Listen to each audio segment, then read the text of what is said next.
dose de trabalho para o Marquezin, que ele provavelmente não teve nesse campeonato inteiro.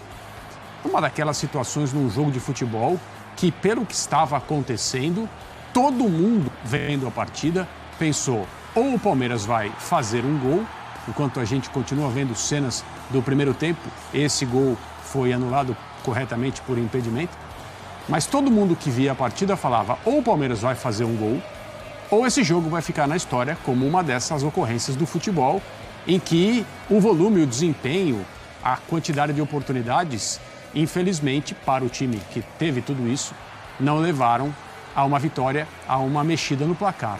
E aí, assim, o fato de ter sido o artilheiro do campeonato, o menino Estevão, com 17 anos, que faz tantas assistências e faz tantos gols, ninguém fez mais do que ele no Campeonato Brasileiro de 2024, também não é uma surpresa para ninguém. Dudu entrou no jogo a pedido do torcedor, pedido obedecido quase que imediatamente pelo técnico do Palmeiras.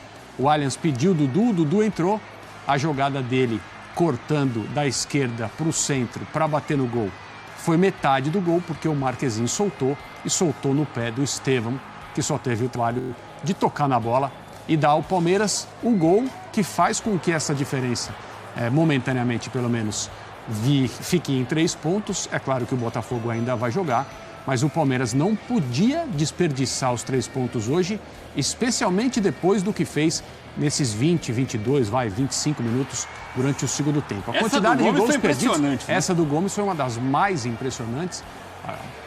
O gol se apresentou para ele a uma pequena distância. Essa foi mais uma do Estevão, ele já fez gols assim, o Marquezin foi buscar.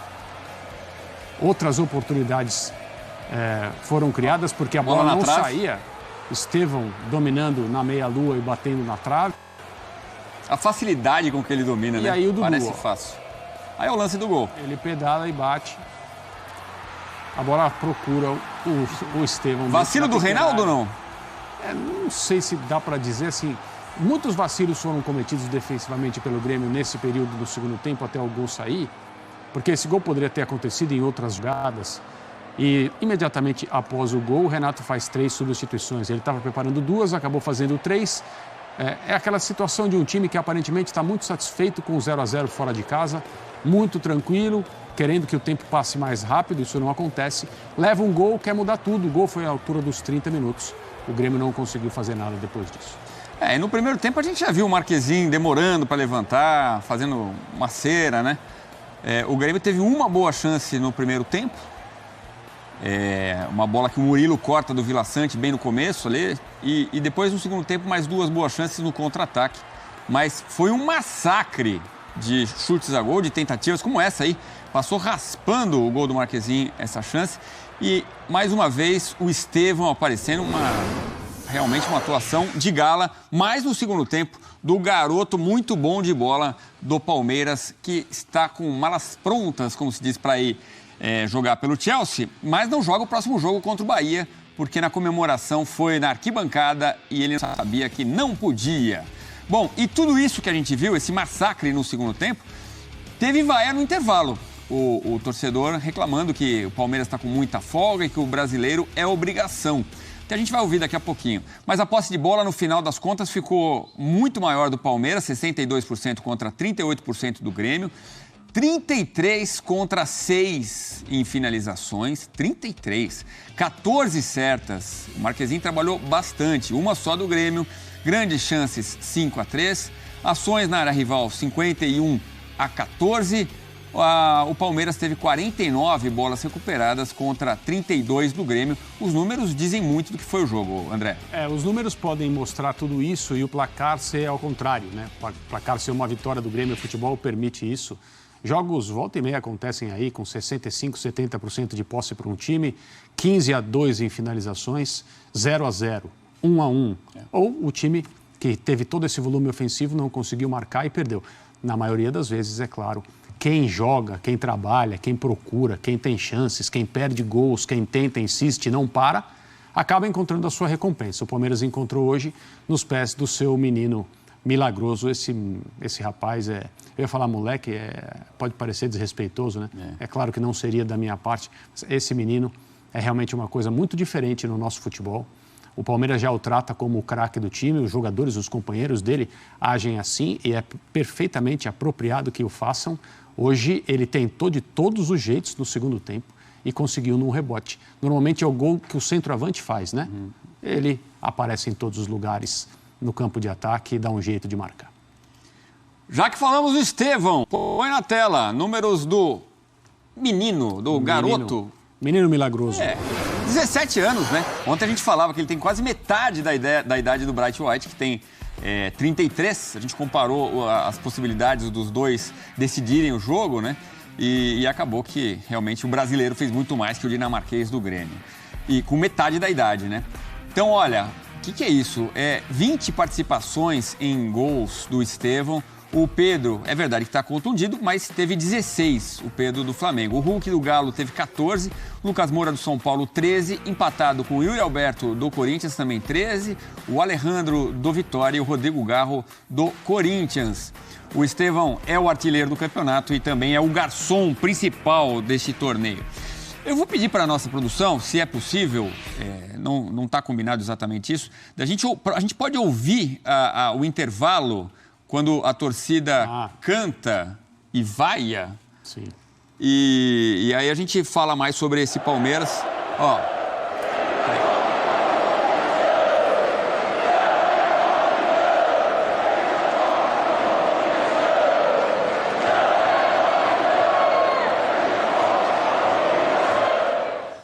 Tá aí. É isso, né? A torcida descontente no Allianz Parque, especialmente depois da derrota no derby contra o Corinthians.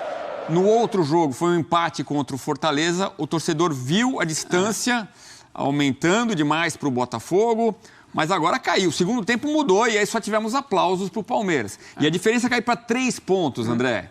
O mesmo torcedor que estava ali preocupado, tenho certeza que agora, nesse momento, está falando, dá para ser tricampeão, hein? Esses apupos foram direcionados aos jogadores do Palmeiras no final do primeiro tempo, quando o time não fazia uma boa partida, uma partida brilhante, mas também não era um jogo tremendamente ruim para que o time merecesse críticas por esse jogo, por essa metade, digamos, de atuação contra o Grêmio na noite dessa sexta-feira. O que acontece e o que leva a esse tipo de reação de muitas torcidas, não só a do Palmeiras, basicamente é a repercussão não só de uma derrota para o seu maior rival. O Palmeiras, na segunda-feira, há poucos dias, perdeu para o Corinthians na Neoquímica Arena pelo mesmo Campeonato Brasileiro.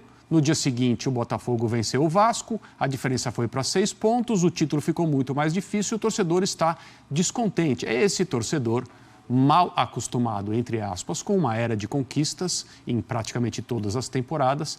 Se o Palmeiras não for campeão brasileiro, esse ano ele não vai ter conquistas importantes, daquelas que no início de cada ano povoam a ilusão do torcedor palmeirense. E ele sabe que o time dele é capaz de se aproximar e de conquistar esses troféus.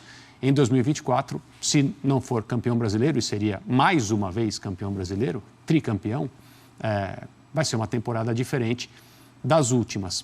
Para mim, assim, a minha impressão é que há um pouco de exagero aí nessa questão de muita folga e pouca obrigação, é isso? É muita folga, o brasileiro é obrigação. É isso, mas assim, a questão das folgas é que o Palmeiras teve 9 dias de trabalho, trabalhou 7 desses 9 antes do jogo com o Corinthians, foram 2 dias de folga para o elenco. O Abel foi visto no treino da Fórmula 1. Isso eu acho que pesou demais, né? A imagem dele nos boxes, tudo. Mas quando você tem uma semana inteira de trabalho, o normal, e o próprio Abel já falou isso outras vezes, trabalhar todos os dias, exceto um. Os jogadores têm um dia de folga, que não fazem nada. 9 dias. O Abel deu 2 folgas. Será que foi por isso que o Palmeiras não fez o jogo que queria ter feito na Neoquímica Arena contra o Corinthians e perdeu? É claro que não. E o Abel, na sexta-feira, cometeu um grande pecado, aparecer publicamente no treino da Fórmula 1 aqui em São Paulo. Os jogadores e os treinadores, eles têm vida também, e eles têm seus próprios interesses. Então, assim, o clube determinou a escala, digamos, de trabalho, e esta escala tinha 2 dias de folga. o Palmeiras tivesse ganhado do Corinthians, e poderia ter ganhado, se fizesse um gol ou dois na primeira meia hora de jogo, alguém estaria reclamando? Não. Alguém falaria que o Abel não deveria ter ido ao treino da Fórmula 1 na sexta-feira? As coisas não podem ser feitas de trás para frente. Esse é o problema. E ainda mais um técnico que se dedica tanto ao trabalho dele no Palmeiras, né? Como a gente sabe. Bom, só para registrar aqui, não é mole não, é muita folga para pouca obrigação, né? Sim. E o nosso Elton Serra manda informação aqui, ele em parceria com o nosso Data ESPN. 33 finalizações do Palmeiras, é a segunda maior marca do Campeonato Brasileiro da Série A, só perde para o número de ataques do Corinthians contra o Juventude em agosto. 1-1 naquele jogo, o Corinthians finalizou 34 vezes. Eu chamei ele de chinelinho ontem e ele vem e traz informação. Boa, Elton, meu parceiro. Vamos lá, vamos para o Allianz Parque? Contato com o Gustavo Berton, repórter que fala ao vivo do estádio palmeirense, da Casa Palmeirense.